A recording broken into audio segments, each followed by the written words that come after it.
एक तुमच्यासारखाच मुलगा होता, तुमच्याच वयाचा मुलगा होता आणि गरीब घरातला होता बिचारा. तर तो काय केला, एकदा त्याचे मित्र भेटले, मित्रासोबत तो एकदा त्यांच्या घरी गेला. घरी गेल्यानंतर त्याला तो सोप्यावर बसला, खेळता खेळता गेला आणि सोप्यावर बसला. सोप्यावर बसला असताना त्याच्या दुसरा जो मित्र होता त्या मित्राचे वडील आले. वडिलांनी त्या गरीब मुलाला फाटलेले कपडे बघितले आणि आपल्या सोप्यावर बघितलं. तर त्या वडिलाला एवढी चीड आली, त्याने त्याची कॉलर पकडली आणि त्याला घरातून काढून दिलं. त्याचे पाहुणे पण आलेले होते, त्या पाहुण्यामधून त्याला घरातून काढून दिलं. तो घरातून बाहेर आल्यानंतर रडत रडत आला आणि रडत आल्यानंतर त्याच्या एका हुशार पाहुण्याने विचारलं, त्याचे एक जो पाहुणा होता त्या पाहुण्याने विचारले, का बरं रडतोय.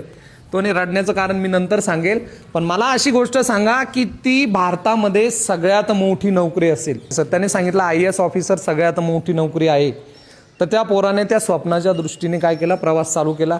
प्रवास चालू केल्यानंतर 11वी 12वी झाली, क्लास लावायचे होते दिल्लीला, पण दिल्लीला जाणं सोपं नव्हतं आणि ऑलरेडी त्याचे वडील सायकल चालवायचे.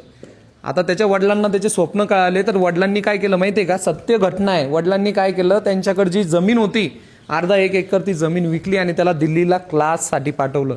त्याची जिद्द बघून तो गेल्यानंतर, तिकडे शिकायला गेल्यानंतर त्याच्या जो जिथं बसायचा, जिथं थांबायचा ना, त्या ठिकाणी पूर्णपणे आवाज यायचा बाहेर आणि तो डिस्टर्ब व्हायचा. तो काय करायचा, कानामध्ये बोळे घालून बसायचा. कानामध्ये बोळे घालून बसायचा, डिस्टर्ब नाही व्हावं म्हणून. असं करत करत करत त्याने काय केलं, अभ्यास केला. पैसे कमी पडायचे, तो पैसे कमी पडत असताना तो फक्त एक टाइम जेवायचा, पूर्ण वेळ नाही, फक्त एकच वेळ जेवायचा. एकच वेळ जेवायचा आणि त्याला पैसे कुठून यायचे, घरून. वडिलांनी जमीन विकली, क्लास लावले, आता पैसे नाही. तर त्याच्या वडिलांच्या पायांना सुद्धा अशी सायकल सायकल चालवता चालवता त्यांच्या पायाला खड्डे पडले होते आणि एवढे खड्डे की रक्त सुद्धा त्याच्यातून पडायचं. पण पोराला शिकवण्यासाठी त्या वडिलांनी काय केलं, जिद्द लढवली आणि त्या मुलाने सुद्धा एवढा अभ्यास केला की तो पहिल्याच अटेम्प्टमध्ये, पहिल्याच एक्झाममध्ये पूर्ण ऑल ओव्हर भारतामधून कितव्या नंबरला आला, 48व्या नंबरला आला आणि तो भारतामध्ये कलेक्टर झाला. त्याची 48वी रँक होती. त्यांचं नाव होतं गोविंद जयस्वाल. बघा, त्याच्याकडे काही परिस्थिती नसताना तो IAS बनला. तुमच्याकडे तर सगळी परिस्थिती, आता फॅन आहे, त्यावेळेस फॅन पण नव्हते. फॅन आहे, बसायला जागा आहे, रूम आहे, तुम्हाला अभ्यास करण्यासाठी जागा आहे, तुम्ही डिस्टर्ब होत नाही, तर तुम्ही किती पुढे जायला पाहिजे. मग सांगण्याचं तात्पर्य हेच आहे की परिस्थिती ही माणसाला बदलवते. पण तुम्हाला जर काही बनायचं असेल तर सगळ्या गोष्टी दूर ठेवून फक्त एकच ध्येय ठेवावं लागेल की तुम्हाला ते आणि तेच मिळवायचं आहे.